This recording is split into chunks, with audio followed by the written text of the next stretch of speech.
It's Saturday morning. இன்னைக்கு பாப்பா ஸ்கூலுக்கு லெமன் ரைஸ் அண்ட் உருளைக்கிழங்கு பொரியல் தான் லஞ்ச் பாக்ஸுக்கு செஞ்சு கொடுத்துருந்தேன். மார்னிங் சாப்பிட்றதுக்கு சாம்பார் சாதமும் புடலங்காய் பொரியல் அது கூட தொட்டுக்கிறதுக்காக பண்ணிருந்தேன். மதியம் லஞ்சுக்கு எங்களுக்கும் சேர்த்தே சாம்பார் ரசம் எல்லாமே காலையிலேயே பண்ணிடுவேன். சும்மா கிச்சனுக்குள்ள போக வேண்டிய வேலை இருக்காது. ஒரு டைம் காலையில செஞ்சு 10 o'clock எல்லாம் கழுவி எடுத்து கூட்டி தொடச்சி விட்டுட்டோம் அப்படின்னா ஈவினிங் வரைக்கும் வேலை இருக்காது. அப்படிங்கிறதுனால நான் மோஸ்ட்லி மார்னிங்கே பண்ணி முடிச்சிடுவேன்.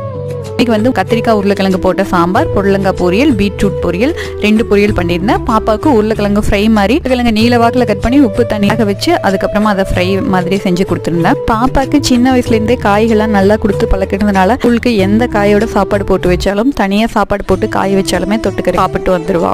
வெஜிடபிள்ஸ் எல்லாம் நைட்டே கட் பண்ணி வச்சிட்டோம்னா அதில் இருக்கிற கொஞ்சம் நியூட்ரியன்ஸும் போயிடும் அப்படின்னு நியூஸஸ் வருது. அதை பற்றி உங்களோட கமெண்ட் சொல்லுங்கள். நான் அதெல்லாம் கேள்விப்பட்டதுக்கப்புறம் காலையில் எழுந்ததுக்கு அப்புறமா தான் வெஜிடபிள்ஸ் எல்லாம் கட் பண்ணுறேன். அதுவே கொஞ்சம் டைமை உறிஞ்சுது. நீங்கள் எப்படி அப்படின்னு மறக்காமல் கமெண்ட் பண்ணுங்கள். பிடிச்சிருந்தா சப்ஸ்கிரைப் பண்ணுங்கள் ஃப்ரெண்ட்ஸ்.